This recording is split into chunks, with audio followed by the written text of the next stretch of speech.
Fine poetry of Daniel Whitehead, Hicky. Never the Nightingale.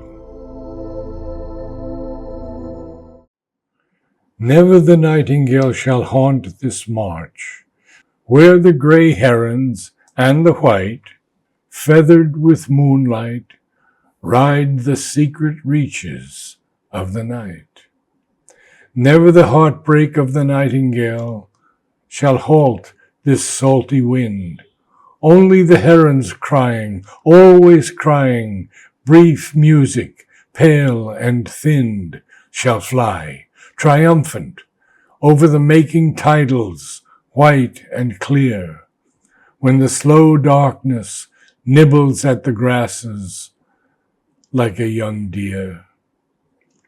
My heart is attuned to this wild crying, the loneliness that stretches like a wave, where the gray oaks count out the centuries. I am not brave enough to bear a greater burden of beauty than these salt marshes bring. For other men, if there be lovelier lands, let nightingales sing.